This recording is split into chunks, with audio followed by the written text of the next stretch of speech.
Hey,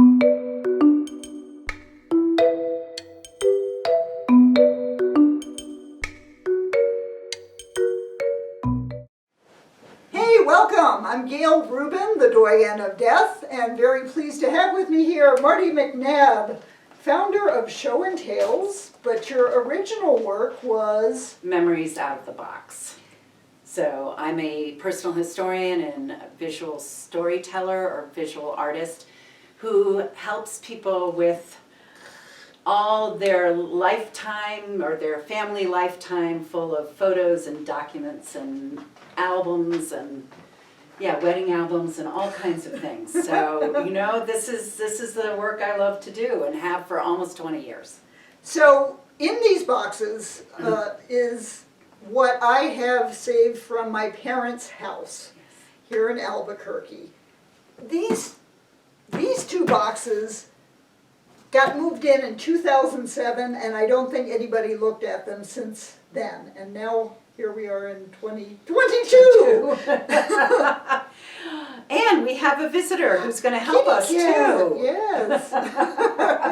So these got moved in here in 2007, or to your My parents had a house here in Albuquerque. Okay. And there was a rear bedroom closet that it is labeled, and inside are old photos.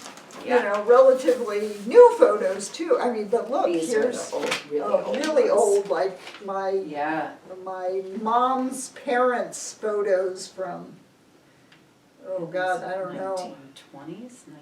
1925 is that's that one. I've been doing it for a while, so I'm like, wow, those clothes. Somebody made a collage. Yeah. Oh, and then it's got the story about it. Oh, this is like a poem my grandfather wrote about the birth of my mother and her twin brother. Oh, really? Yeah. Oh my God, this is so 1929. Yep. Wow. Yep. Family heirlooms. What do you do with all this stuff? You know, I rescued it when, so my parents unfortunately got hit with COVID while they were in Florida. Yes. And they have a house in Florida. They had this house in Albuquerque, and they would come out to Albuquerque in the summer. But COVID put a stop to all that, and now they're in an assisted living place, and it's been a good situation for them. But we had to clean out their house. We had an estate sale while they were still alive. I thought that would be better than doing an estate sale after they were dead, but no, they had a lot of emotional attachment to their stuff that, you know, we let go and we couldn't send it to them. And so that's been kind of painful. Oh, absolutely. So how do you deal with the emotional baggage tied to all of these things? I mean, is there a way to do that? Generally speaking, I think that, like you said, it's sentimental, it's memories, it's things like that, you know, that people are, it's the stories that people get deeply attached to. And so, but needless to say, you can't keep a house full of stuff, and you can't keep every photo and everything for multiple generations, you know, because it's like, what are you going to do with it for the future as well, you know? So, so I encourage people to make choices.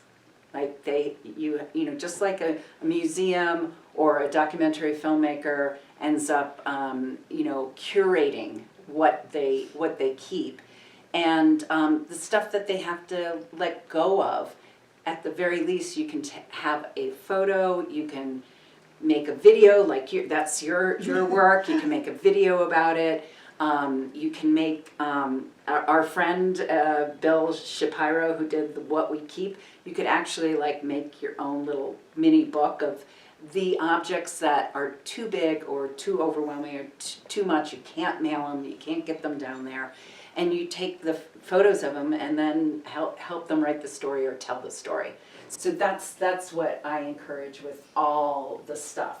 When it comes to this situation, because you're, like you said, you rescued all of this, is that a similar thing happens. What I would do if I were physically doing this myself is that I'd go through these, and I always like start with this is what professional organizers do to an extent as well. It's too much to like get detailed at the very beginning. Like the best you can do is sort of like keep, like a keep pile or a keep box. These are like, that one picture of Uncle John or whatever, like, at this thing or that whatever. Very important pictures, you're going to keep, they're keepers. You have a box of keepers. And then you have maybes, like you don't know the people in them. Thankfully, your parents are still with us even after they're about, but you don't know it, but you think it might be important, but you don't know enough of the story, and you're just so not sure about it. So you can have sort of a maybe box, of things. Mm-hmm. And then you have because I haven't gone through this, but I can guarantee you're going to have multiple duplicates. Remember? Remember when the drugstores were handing those out here, and everybody's like, I'm going to send them I'm going to send my duplicates, right? And they never did, right? Or even if they did, I helped one client where she was a photographer, his mom was the photographer, and she would make these duplicates, and she sent them to the family. But then when all that family started to die, they'd send the photos back. Oh, God. Exactly. So you're going to have duplicates, you're going to have blurs, you're going to have tons of landscape photos. Yeah, you don't need to hold on to those. Yeah. It's like, a picture tells 1,000 words, has 1,000. So you could, if it's like, the honeymoon or the this, and particular, your first vacation, you can save 3 or 4 of them, or maybe even 5, 3 to 5 of the vacations that you remember, or your parents remember even. Oh my God, my parents took so many trips. I know, and photograph, and yeah. I don't know if there's slides in here, but that was a big thing at that time too. So carousels of all of those things. Don't remember so many slides, but we do have prints, lots of prints. Prints from it. Yeah. So that's how the original. That's the kind of way that I work is going in that direction. And then what I've always known that helps, in the case of keeping it or helping your parents, when you get a chance to see them or whatever, is to then go through the box, the keepers, the maybes, and the, there's no need to hold on to them ones. And I'd go through the keepers and kind of organize them chronologically, because we all kind of think and compare and understand our lives chronologically, generally speaking. I mean, I don't know about you specifically or your mom, but most of my clients, I've had a couple of 100 clients, and most of them thought chronologically. But then don't get into is this 1955 and this is 1956? Don't get that. I'm just sort of okay, this is before 1900, 19 to, especially if there's information like we just found on that collage there, that you'll have some dates. If there's dates on the back of them, then that'll help you organize them. And then I guess the big thing is, who are these for? It's like you're an artist as well, so you're always thinking, who's the audience? Who's going to inherit who wants these? Who's going to inherit them? Mm-hmm. I always have clients say, "Oh, so you're going to digitize everything?" And I'm like, not everything. Mm. It's expensive. Digitizing, scanning is expensive or time consuming. If you're going to do it yourself, it's time consuming. If it's somebody else's, it's going to be expensive. It's not a cheap way to save everything, And then you just go from having a disorganized box of things to a disorganized digital collection of them. So I would, that's where you have to kind of cull down and say, okay, who's this for? Who's going to appreciate that? what do they want, what would they like to have access to online. And just scan those things, you know? Well, down there, there's a book. Yes, I So- noticed that. So the Wednesday night Pickin', Grinnin', Drinkin' and Lion Society is this group of people who get together and play guitars on Wednesday night. And one of our members undertook this project to put together, Lion. oh, by the way, those are my boots.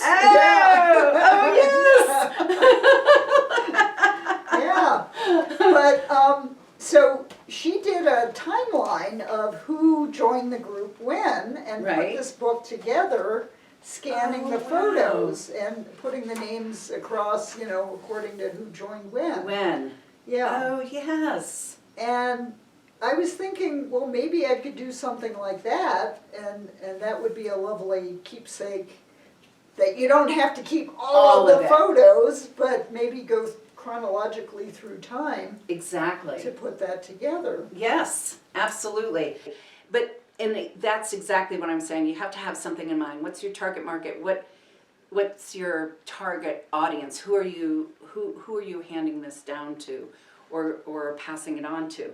And so creating, and that's what I have some clients or potential clients who are like, my kids are never gonna want this. I'm like, they're not gonna want it like this. Yeah. They're not going Yeah. to want it like you inherited it. Right. But if you spend time organizing and curating it, you know, picking those things that will really tell, you know, and you have your parents with you and your brothers as well to like help with this, what would be come into a book like this. So that would be great. Yeah, absolutely. And I do know that I noticed that you have some albums already. Yeah. And the thing about these, like on your silver wedding anniversary, I love The I love interesting these thing, things. there's hardly nothing Anything in in there. it. Right.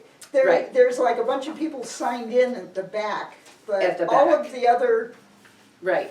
stuff is Stuff. like, It's just, oh wow. it's just a Hallmark And there's book. and then there's there are all cards the cards. from the anniversary. Right, from the Yeah, anniversary. Right, here, These. these gifts So- and whatnot, but You know, so do we really need that? in something like this, I would just like scan the front, scan, you know, these pages, you know, get them digitized, these things, you know, and pick a few of the favorite cards and digitize it. Just that, because this can all be.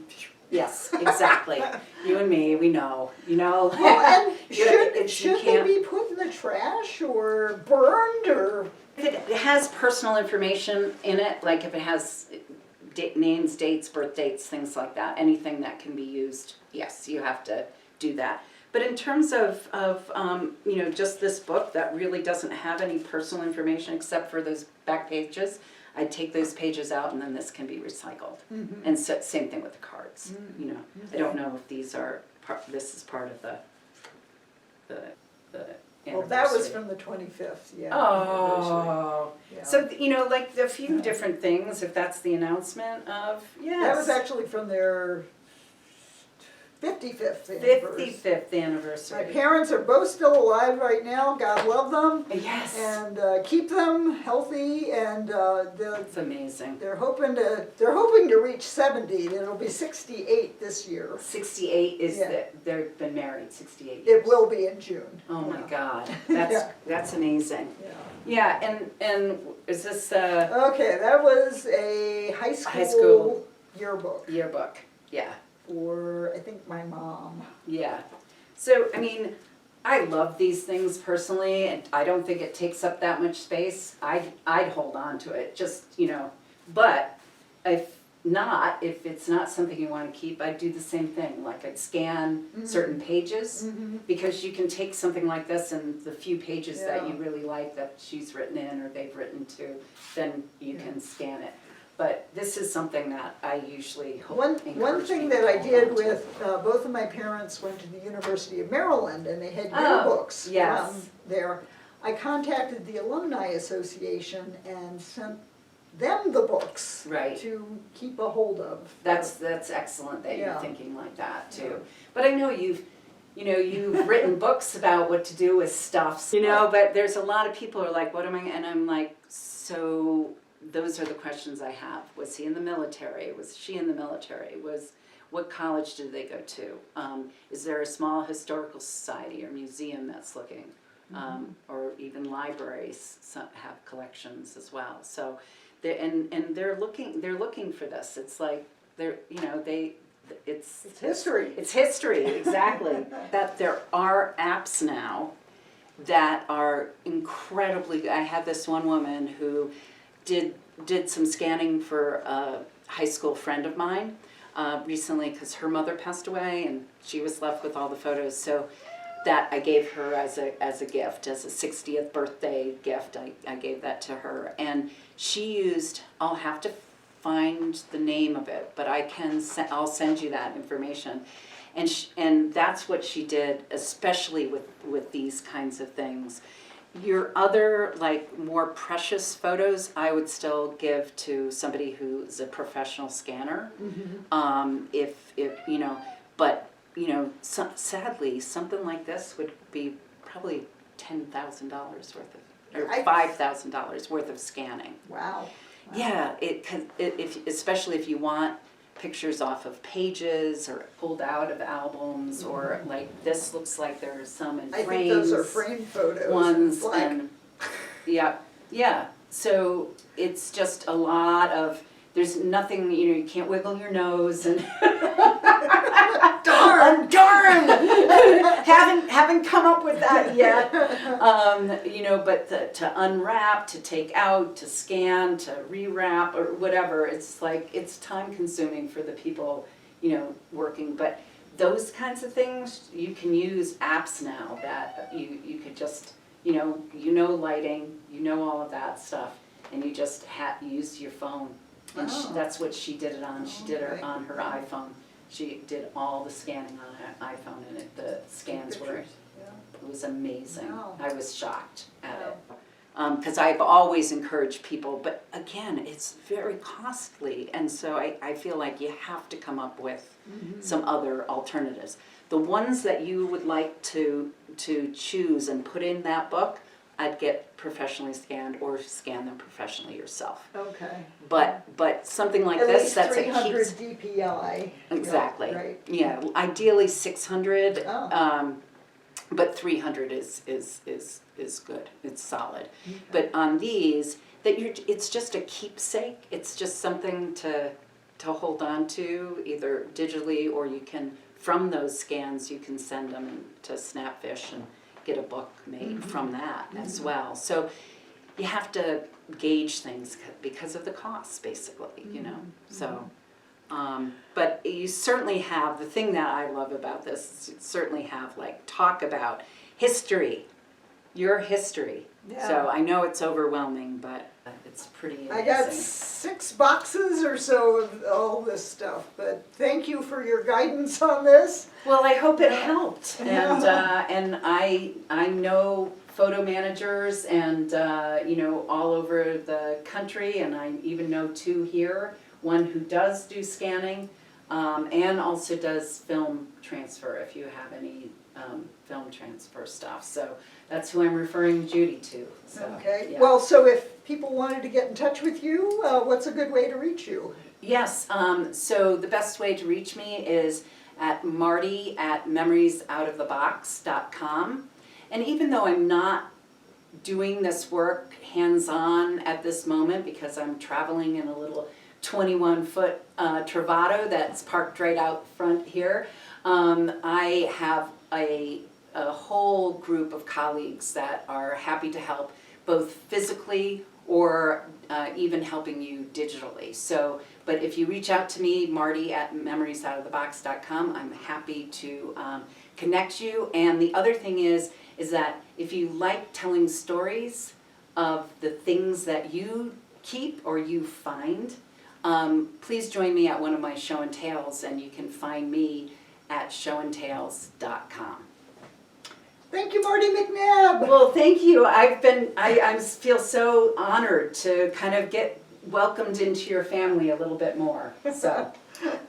I will probably pour myself a stiff drink and start going through this stuff. You've inspired me. Good, good. And if you get stuck, you can always reach out. I'm Oh, happy okay. to offer the emotional support that a lot of this, because it brings up so many emotions, as we said in the beginning. So happy to help. Thank you. Thank you.